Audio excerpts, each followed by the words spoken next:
Hi,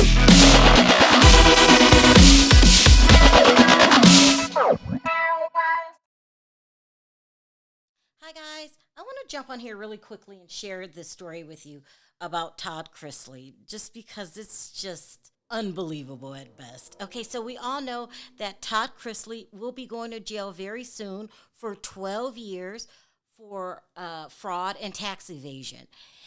And you would think his behavior would be a little more mild, a little more subtle, a little humble, because a grand jury just convicted you of being a liar and a con artist. Or at least that's how I would act. But not Todd Chrisley. He's really just proceeding through life as if nothing's wrong. Okay? As if it's just a normal day. He studied doing his podcast. He studied talking trash to people. He's also still proclaiming his innocence. Now, please don't rewind this tape. You heard me clearly. I said he's acting as if he's innocent, as if the conviction of 12 years was just a figment of our imagination.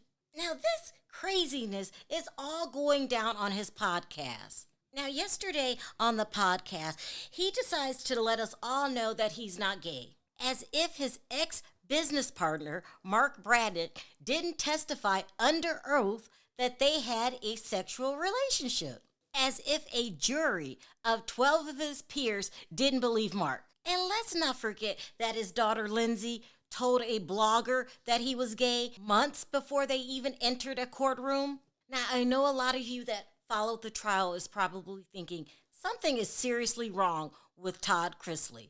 I was thinking the same thing. Let's take a listen. But at any rate, to sit and say that you've been out here and you've been on all these gay sites or porn sites or whatever it was that he was going on, that he was getting these men to come and meet him at this condo, and then to say that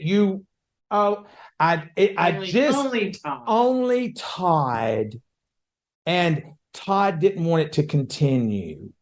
Well, in order for it to continue, it would have had to have began. Yeah.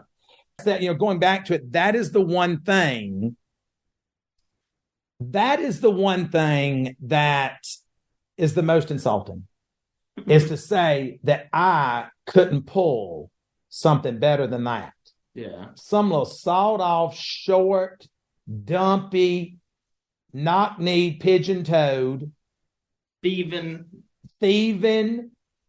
line, identity, worshiping individual like that. That's who you got to put me with. Now, come on. Y'all can do better. There's better to be had by Todd Chrisley than that. And there's better for you to believe than some mess like that. I mean, what's that song? What's that song called? I just heard it the other day because I got in Grayson's car and it was blasting. And you know how I get when I get in his car and I'm listening to that rap music. And it was called something, she may not be no gold digger. Oh, Gold Digger by Kanye West. Yeah. Okay, well, because I ain't effing with no broke. Yeah. So, yeah, nah. Really, Todd?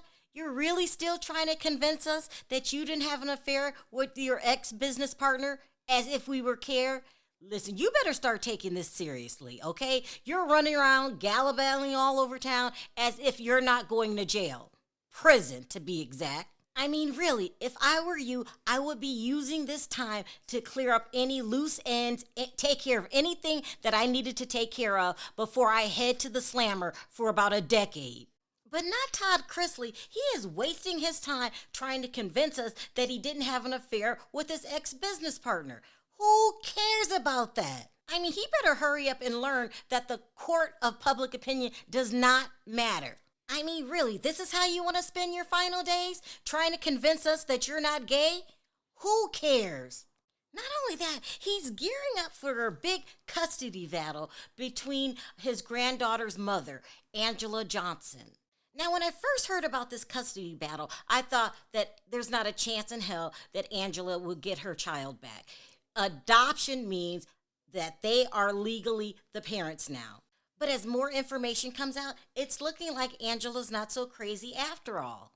She's saying that Todd and Julie gained custody under false pretenses. According to Angela, she said that Todd went to court and accused her of Medicaid fraud, and that's how she lost custody, and eventually they would go on to adopt Chloe. Now, if she can prove this, then she's not so crazy after all. Now, let's listen to Todd's response on his podcast to Angela's claims.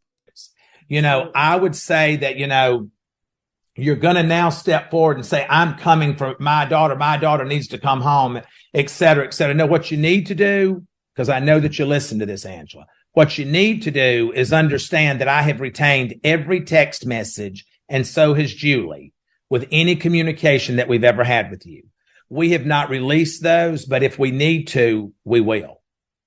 So that's just drawing our line in the sand.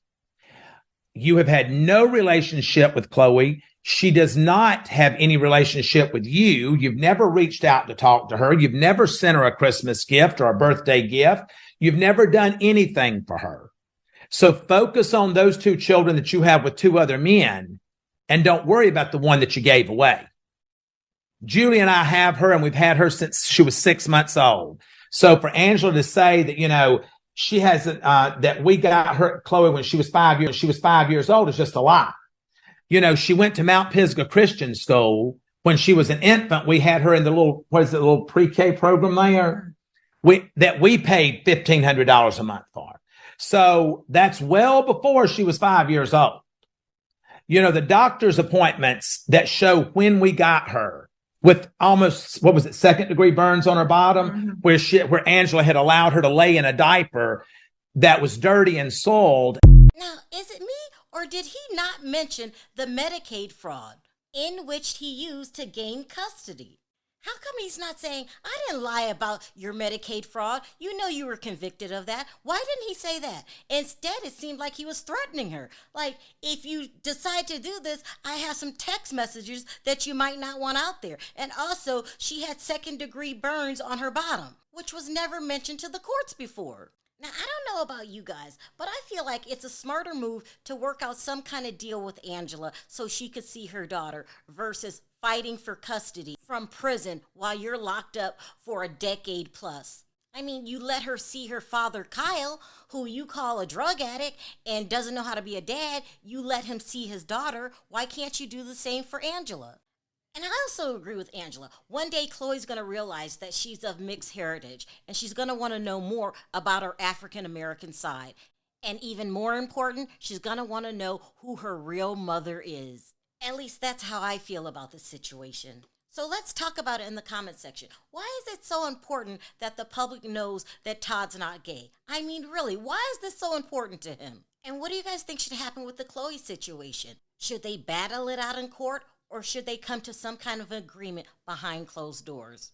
Also, if you haven't already subscribed, go ahead and do that and hit the notification bell so you're notified every time I upload a video. And if you haven't liked this video, please don't forget to do that. It really helps my video. I'll meet you guys down in the comment section. We have a lot to talk about today. Until next time, bye for now.